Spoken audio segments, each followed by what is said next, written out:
kedua, mengenai ilmu terpuji dan tercela, bahagian-bahagiannya dan hukum-hukumnya. Padanya penjelasan, apakah yang fardu ain dan apakah yang fardu kifayah. Penjelasan bahwa kedudukan ilmu kalam dan ilmu fiqih dalam ilmu agama, sampai mana batasnya dan keutamaan ilmu akhirat.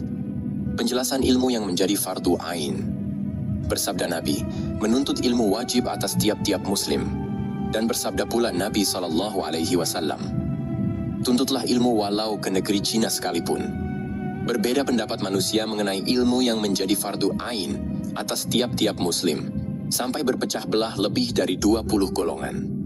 Kami di sini tidak akan menguraikannya secara terperinci, akan tetapi hasilnya ialah masing-masing golongan itu menempatkan wajib pada ilmu yang dipilihnya. Berkata ulama ilmu kalam, ialah ilmu kalam yang wajib, karena dengan ilmu kalam diketahui keesaan Tuhan, zat dan sifatnya. Berkata ulama fiqih, ialah ilmu fiqih yang fardu ain, karena dengan ilmu fiqih diketahui ibadah halal dan haram, apa yang diharamkan dan yang dihalalkan dari hukum muamalah. Ulama fiqih berusaha dengan sungguh-sungguh membentangkan apa yang diperlukan masing-masing orang, tidak pada soal-soal yang jarang terjadi. Ulama tafsir dan ulama hadis berkata, yaitu ilmu kitab dan sunnah yang fardu ain, karena dengan perantaraan keduanya akan sampai kepada ilmu-ilmu yang lain seluruhnya. Berkata ulama tasawuf, bahwa yang dimaksudkan ialah ilmu tasawuf. Setengah mereka mengatakan bahwa ilmu tasawuf itu ialah pengetahuan hamba Allah dengan dirinya dan kedudukannya dari Allah Azza wa Jalla.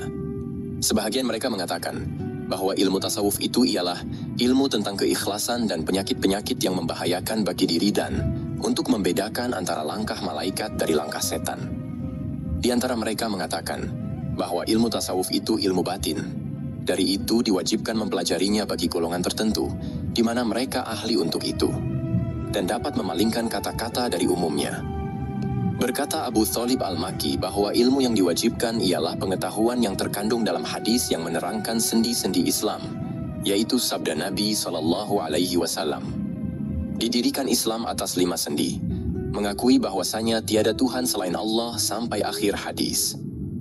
Karena yang wajib adalah yang 5 itulah, maka wajiblah mengetahui cara mengerjakannya dan betapa kewajibannya.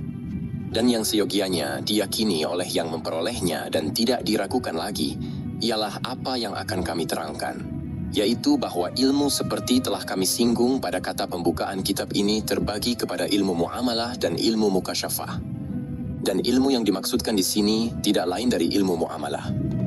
Ilmu muamalah yang ditugaskan kepada hamba Allah yang berakal dan dewasa untuk mengamalkannya ialah 3 akidah, berbuat dan tidak berbuat. Orang yang berakal sehat apabila telah sampai umur baligh, baik dengan bermimpi, ihtilam, atau dengan kiraan tahun, pada pagi hari umpamanya, maka yang pertama kali wajib atas dirinya ialah mempelajari 2 kalimat syahadah serta memahami artinya, yaitu La ilaha illallah Muhammadur Rasulullah. Dan tidak diwajibkan kepadanya untuk berhasil menyingkapkan bagi dirinya dengan pemikiran, pembahasan, dan penguraian dalil-dalil. Tetapi, cukuplah sekedar ia membenarkan dan meyakini benar-benar, dengan tak bercampur keraguan dan kebimbangan hati. Hal itu mungkin berhasil dengan semata-mata bertaklid dan mendengar, tanpa pembahasan dan dalil. Karena Rasulullah SAW sendiri mencukupkan dari orang-orang Arab itu dengan membenarkan dan mengakui tanpa mempelajari dalil. Apabila telah terlaksana demikian, maka telah tertunailah kewajiban waktu itu. Dan adalah ilmu yang menjadi fardu ain baginya di waktu itu, ialah mempelajari 2 kalimat syahadah dan memahami artinya. Dan tidak ada kewajibannya di balik itu pada waktu tersebut, berdalilkan, jika sekiranya mati dia sesudah itu, maka adalah kematiannya dalam taat kepada Allah Azza wa Jalla, tidak dalam maksiat. Kewajiban selain itu akan datang dengan sebab-sebab yang mendatang. Dan tidaklah yang demikian perlu lalui pada tiap-tiap orang, bahkan mungkin terlepas daripadanya. Sebab-sebab mendatang itu ada kalanya dalam berbuat atau tidak berbuat atau pada akidah. Dalam berbuat umpamanya, dia hidup terus dari pagi hari itu sampai waktu duhur. Maka dengan masuknya waktu duhur, datanglah kewajiban baru baginya, yaitu mempelajari cara bersuci dan bersalat. Kalau dia sehat dan terus bertahan sampai waktu tergelincir matahari, yang tidak mungkin ia menyempurnakan pelajaran dan mengerjakan zuhur dalam waktunya, tetapi waktu akan habis. Jika dia terus belajar, maka tepatlah kalau dikatakan bahwa pada akhirnya dia terus hidup. Dari itu, wajiblah ia mendahulukan belajar atas masuknya waktu. Dan boleh pula dikatakan bahwa wajib adanya ilmu itu menjadi syarat untuk amal sesudah wajib amal itu. Maka belajar itu belum lagi wajib sebelum gelincir matahari. Demikian pula pada sembahyang-sembahyang selain dari zuhur tadi.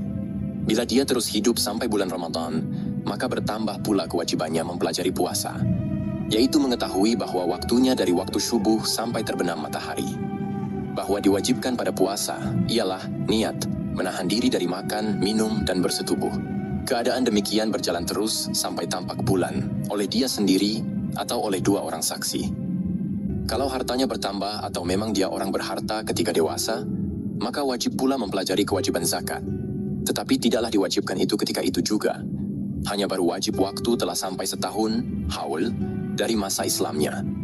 Jika dia hanya mempunyai unta, maka yang harus dipelajarinya ialah zakat unta. Begitu pula dengan jenis-jenis yang lain. Apabila datang bulan haji, tidaklah wajib ia bersegera mempelajari pengetahuan haji, karena mengerjakannya adalah dalam waktu yang lama. Dari itu tidak diwajibkan mempelajarinya cepat-cepat.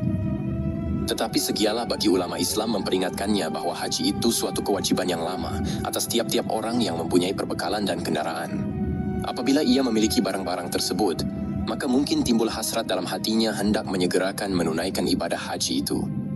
Maka ketika itu, bila hasrat telah timbul, maka haruslah ia mempelajari cara mengerjakan haji. Dan tidak harus, selain mempelajari rukun dan wajibnya, tidak sunatnya. Sebab bila mengerjakannya sunat, maka mempelajarinya sunat pula. Dari itu tidaklah menjadi fardu ain mempelajarinya. Tentang haramnya berdiam diri, daripada memberitahukan atas kewajiban pokok haji itu, pada waktu sekarang adalah menjadi suatu perhatian yang layak kepada ilmu fikih. Demikianlah secara beransur-ansur tentang ilmu amal perbuatan yang lain yang menjadi fardu ain.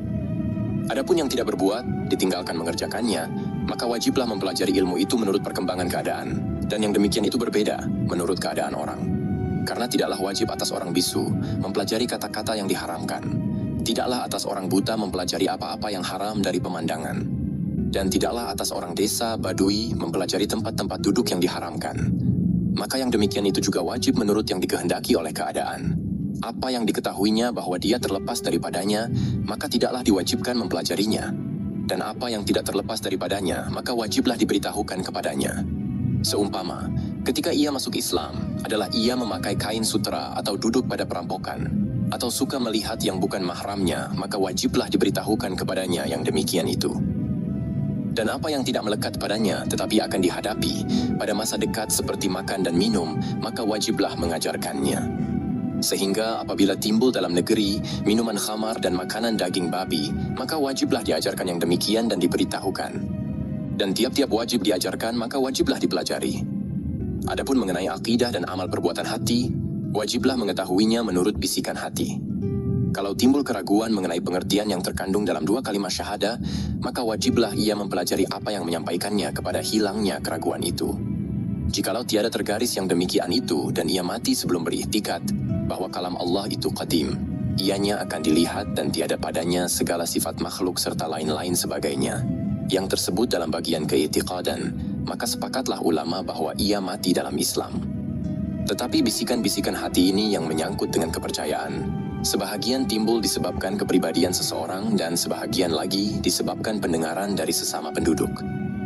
Jikalau dalam negeri berkembang pembicaraan mengenai yang demikian dan manusia memperkatakan tentang perbuatan-perbuatan bid'ah, maka seyogialah dijaga dari permulaan masa dewasa dengan mengajarkan yang benar.